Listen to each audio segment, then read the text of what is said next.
même avant de générer mon premier euro, je me disais déjà, même si je ne rémunère jamais cette compétence, je m'en fiche. L'argent que j'ai investi, je le récupère parce qu'il y a eu tellement de valeur ajoutée sur justement cet état d'esprit, avoir plus de confiance en soi, les rencontres que j'ai faites, les personnes avec qui j'évolue aujourd'hui dans ce milieu, leur bienveillance, que je m'étais dit, euh, même si j'en vis pas, même si j'en fais pas une rémunération concrète, je m'en fiche, j'ai tout gagné déjà. Est-ce que déjà tu pourrais bah voilà, te présenter un peu, nous dire qui es-tu et qu'est-ce que tu fais dans la vie? Ok. Mais donc moi je m'appelle Mario, enfin Mario David, mais vous pouvez m'appeler Mario, j'ai 36 ans, je suis belge. Alors ce que je fais aujourd'hui, bah, du coaching décisionnel à plein temps. Ok. C'était pas le cas il y a 6 mois. Voilà. Avant ça, bah, j'étais infirmier et puis j'ai travaillé dans le monde des ONG. Moi, j'ai travaillé pour Médecins sans frontières pendant Ok. une dizaine d'années. C'était un métier vraiment que j'ai fait par passion, mais qui malheureusement me demandait de mettre tout de côté. J'avais plus de vie perso. C'était toujours être flexible, mais pas une flexibilité en retour. Et puis je suis arrivé à un moment de ma vie où ça a été trop et je me suis arrêté complètement. Le temps de récupérer d'un burn-out et le temps de réfléchir un petit peu à la prochaine étape. Voilà. Ok, ok. T'as quel âge aujourd'hui, Mario? On est en mars 2026. Ouais, Quel âge est-ce que... j'ai 36 ans. 36 ans. Ok. Et t'as fait infirmier pendant combien de temps? Alors je suis diplômé depuis 2012, 2012-2013, donc j'ai fait 12 ans, 12 ans de métier. Ok. Ok, donc depuis 2012-2013, t'as fait 12 ans de métier, surtout dans Médecins sans frontières, tout ça. Ça t'a plu? Ah oui, oui, c'était un parcours hyper riche sur tellement, tellement de points de vue. Donc oui, oui, ça m'a plu, mais ça n'a pas été facile. Ouais. Ça n'a pas été facile par rapport à quel point? Alors moi, ce qui a pas été facile, c'était déjà j'ai fait 2 3 ans en hôpital hein, avant de partir vers Médecins sans frontières. Donc ce qui était difficile, c'était vraiment la rentabilité qu'on nous demande, la charge de travail, le manque de valorisation dans le métier, les rapports qu'on peut avoir compliqués avec la hiérarchie, les médecins qui sont encore très adulés. Et donc, moi, je souffrais de ça, plus du fait que dans la société d'aujourd'hui, bah, les patients deviennent des clients, Ouais. ils exigent les soins, et il n'y a plus vraiment. C'est plus les soignants avec leur jugement clinique qui identifient ce dont la personne a besoin. Donc, c'est ça qui m'avait ramené vers le secteur humanitaire où j'avais l'impression que je ferais peut-être plus la différence, que ce serait davantage un métier qui suivrait ma vocation, l'envie d'aider. Mais malheureusement, enfin, j'ai adoré cette partie-là, mais ce qui a été compliqué dans la partie humanitaire, c'est vraiment le fait qu'il faille tout abandonner euh, de soi, quoi. C'est-à-dire, ben moi, pendant 10 ans, j'ai fait des missions partout dans le monde, en oubliant complètement un petit peu ben, des aspects de ma vie personnelle qui devaient être importants, et j'ai tout laissé de côté, donc j'ai pas construit de relations, j'ai pas construit de fondation très solide dans mon environnement personnel. J'ai pas pensé à moi, j'ai pas pensé à mes besoins, je me suis pas recentré sur ce dont j'avais besoin, quoi. Ok. Donc c'est pour ça que t'avais démarré là-dedans. Déjà, pourquoi t'avais décidé de choisir la voie infirmier? Parce que j'avais pas le courage de faire des études de médecine. C'est vrai qu'à la base, moi, je voulais plutôt être médecin. Et puis, moi, je me suis retrouvé émancipé totalement à 18 ans. Et donc, il fallait que aussi je paye D'accord. mes études moi-même. Je devais travailler pour payer mes études. Et donc, rapidement, les soins infirmiers sont venus comme étant la bonne solution, un peu le juste milieu entre ma réalité et le monde des Mhm. soins, quoi. Voilà. Ok. Est-ce que tu as vu les conditions se dégrader entre quand tu as été diplômé et post-Covid? Alors moi, je l'ai pas vécu, je l'ai vu de mon entourage, de mes amis infirmiers, parce qu'on est quand même une bulle, hein, dans le monde des Mhm. soignants. Mais comme moi, j'ai travaillé déjà avec Médecins sans frontières à cette période, je l'ai peut-être pas autant ressenti parce que le Covid n'a pas affecté autant, enfin de la même manière les pays où j'évoluais en mission qui étaient confrontés à d'autres problèmes comme Ebola, le choléra, la rougeole et donc finalement le Covid, bon bah c'était un truc en plus, ça avait pas le même impact quoi. Ouais, c'était pas le même impact. Ok. Et alors, comment est-ce que toi, tu as découvert l'académie? Bah comme beaucoup je pense, comme la majorité des gens en scrollant sur Instagram, en aspirant à une vie meilleure, Ok. une vie plus compatible avec mes besoins. Et donc, à un moment donné, ta vidéo est passée sur mon filtre. Et Mhm. comme j'avais déjà décidé que j'allais démissionner, alors que c'était difficile pour moi d'accepter de partir de chez Médecins Sans Frontières, mais j'étais en fin de rémission de mon burn-out. Et donc, j'avais déjà décidé que j'allais démissionner, qu'il me fallait une solution, et que je voulais autre chose. C'était déjà clair dans ma tête. Donc finalement, le message de l'académie a vraiment résonné en moi parce que c'était ce dont j'avais besoin au moment où j'en avais besoin, quoi. Et quand tu savais que tu allais quitter Médecins Sans Frontières, tu savais vers quoi aller après? Ou tu Alors, encore aucune idée à ce non, moment-là? j'avais une idée parce que j'ai repris des études pour devenir nutrithérapeute. Je vais Ok. terminer ma formation seulement en octobre 2026.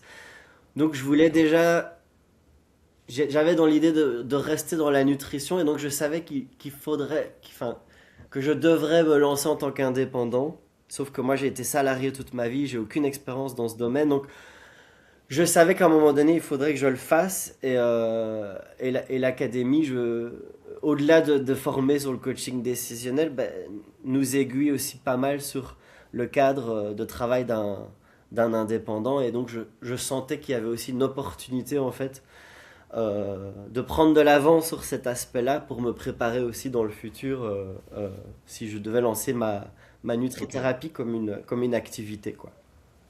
Ok, très bien. Et alors, quels ont été, toi, tes débuts? Quand est-ce que tu as démarré? Quand est-ce que tu t'es dit, allez, let's go, je démarre l'académie? Bon, j'ai commencé. Ah, redis, pardon, j'ai pas compris. La date à laquelle tu as décidé de démarrer l'académie, c'était quand? Ah bah j'ai vu la vidéo le 19 octobre et j'avais rendez-vous le 20. Et je Ok. me suis Et le lancé 20, là. du coup, tu as dit, let's go. C'est ça. Ok, super. Donc, tu as démarré le 20 octobre. Donc, si on calcule, ça fait novembre, décembre, Un peu janvier, plus de 5 février. mois. Ouais. Ça fait 5 mois et quelques jours. C'était quoi déjà tes débuts? Est-ce que tu avais des a priori? Qu'est-ce que tu t'es dit à ce moment-là, au moment de démarrer? Alors, est-ce que j'avais des a priori? Bah, j'avais peut-être pas des a priori, plutôt des appréhensions sur bah, est-ce que le coaching décisionnel est vraiment ce que ça dit que c'est? Est-ce qu'il n'y a pas autre chose derrière?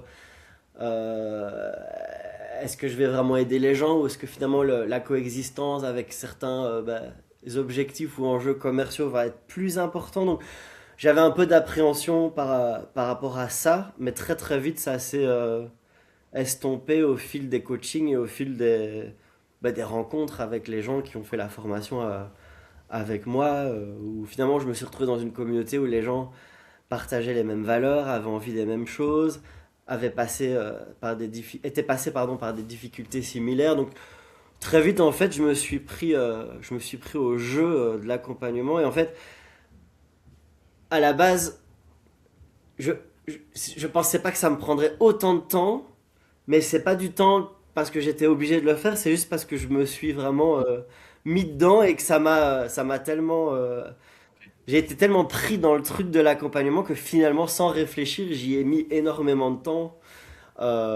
Et c'était un plaisir de le faire. Et je m'attendais pas, en tout cas, à ce que ça me prenne autant aux tripes de vivre l'accompagnement et de m'y mettre à fond. Alors qu'à la base, j'avais prévu, allez, ce sera une activité en plus, j'ai ma nutrithérapie, je mettrai quelques heures par semaine. Mais finalement, non, ça s'est pas du tout passé comme ça, quoi.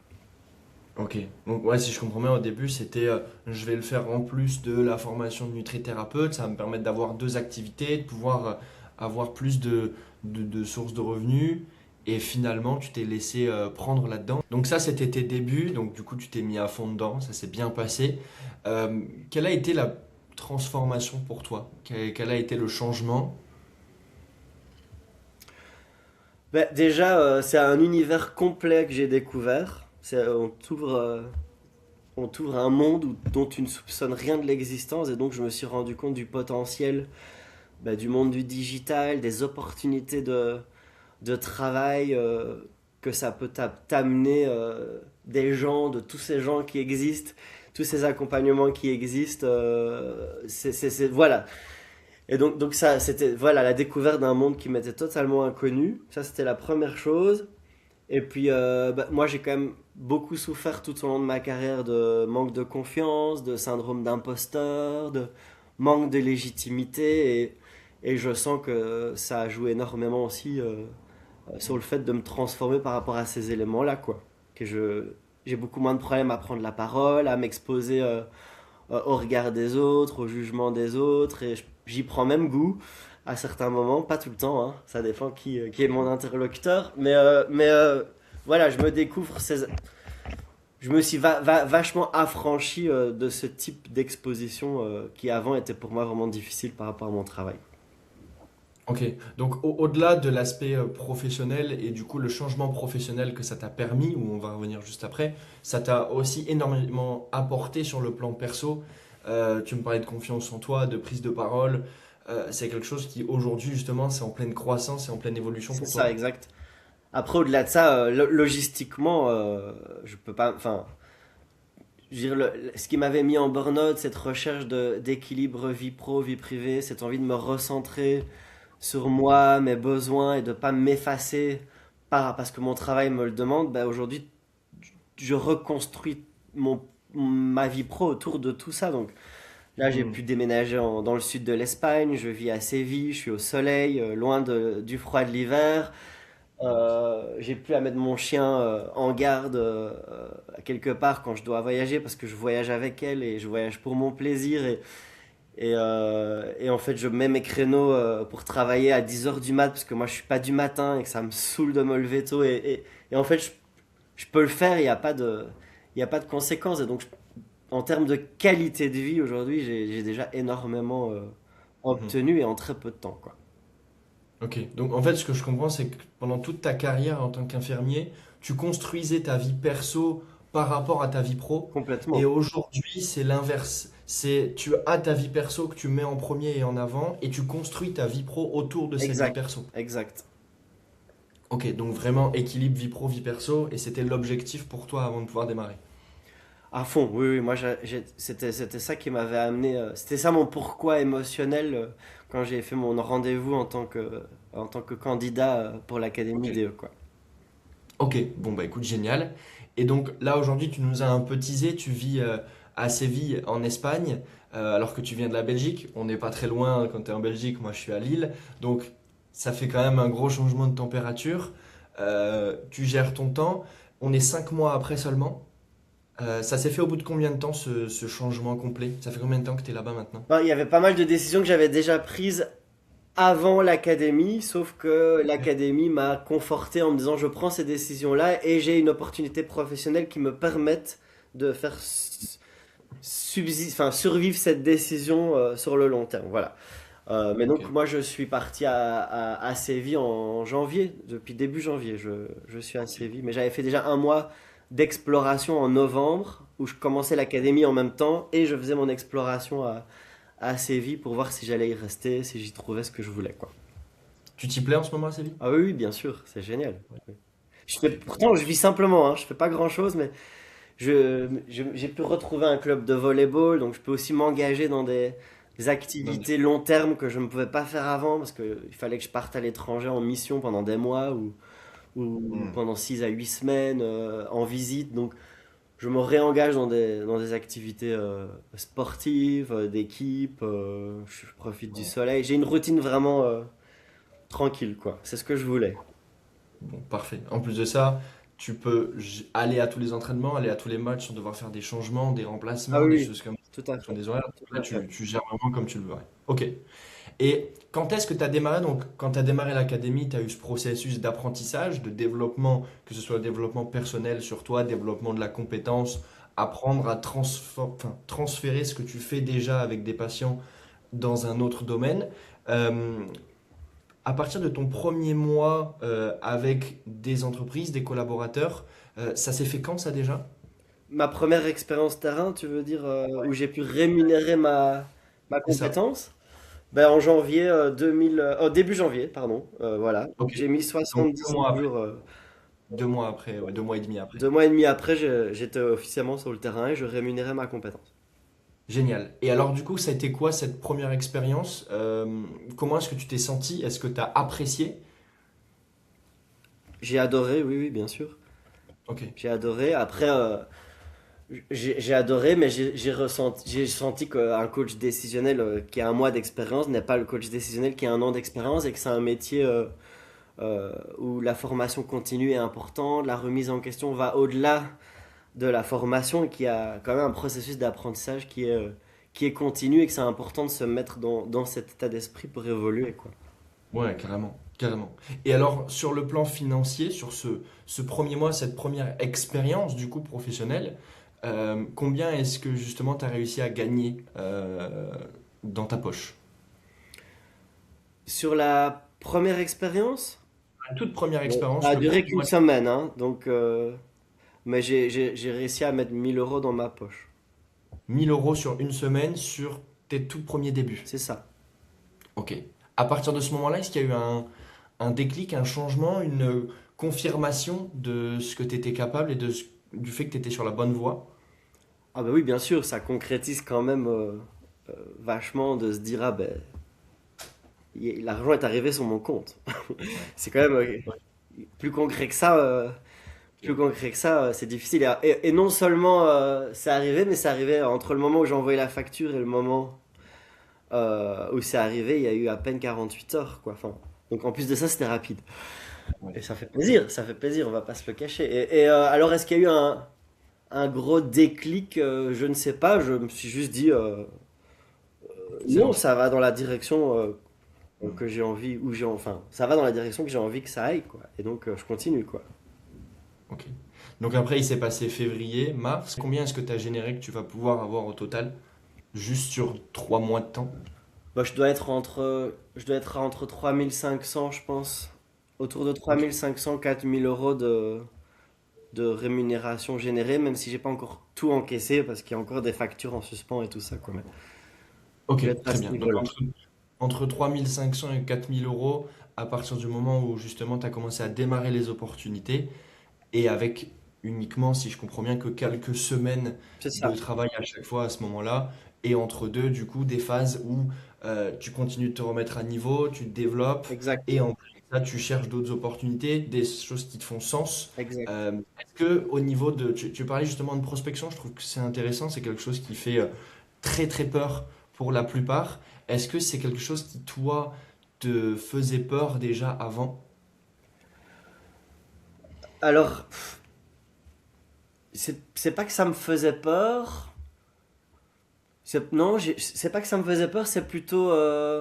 J'avais peur de peut-être pas avoir la discipline de peut-être être régulier par rapport à ça ou parce qu'il y a bien sûr quand on fait de la prospection il y a des gens qui nous répondent pas, il y a des gens qui veulent pas de nous, il y a des gens qui ne valident pas encore notre expérience, donc il faut quand même arriver à accepter de ne pas être voulu et une certaine forme de rejet parfois, c'est normal, ça fait partie du processus, donc j'avais peur de mal vivre ça, voilà, on va dire. Aujourd'hui, je ne me sens plus prospecté, aujourd'hui je sens que les opportunités commencent déjà à venir Ouais. naturellement et qu'il me faut choisir, quoi.